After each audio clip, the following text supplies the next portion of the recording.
Friends आज मैं जो घी की अपडेट आप लोगों के लिए लेके आया हूँ। नहायत ही सस्ता घी है, कहाँ 500 रुपये किलो और कहाँ मैं भी आपको बताऊँगा इसका रेट। आप ये चेक कर सकते हैं।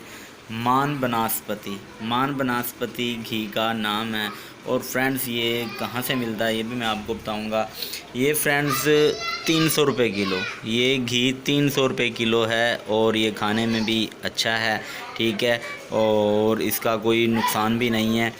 और जो ये कहाँ से मिलता है ये मैं आपको बताता चलूँ। ये यूटिलिटी स्टोर से मिलता है, गवर्नमेंट के जो स्टोर्स होते हैं यूटिलिटी स्टोर, वहाँ से ये मिलता है। तो हर एरिया में हैं ये यूटिलिटी स्टोर, वहाँ से आप ये ले सकते हैं घी। और जो है ये हम यह लेते हैं चुंगी फिरोज़पुर रोड से, के ये जो है जेल रोड वाली साइड, इसके करीब वो स्टोर है यूटिलिटी स्टोर, हम वहाँ से लेते हैं। और बाकी आप के करीब, आपको जो करीब यूटिलिटी स्टोर लगता हो आप वहाँ से ले सकते हैं। बहुत ही अच्छा घी है, मान बनास्पति ये घी है और आप जाएं और ये ख़रीदें। 300 रुपये किलो घी है। अब तक की यही अपडेट है, और भी ऐसी अच्छी अपडेट्स के लिए हमारे चैनल को सब्सक्राइब कर लें और उसके साथ जो बेल का आइकन है इसको भी लाजमी क्लिक करें, ताकि मैं जैसे ही कोई न्यू अपडेट दूं तो उसका एक नोटिफिकेशन आप लोगों को मिल जाए। Thanks for watching. अल्लाह हाफिज़।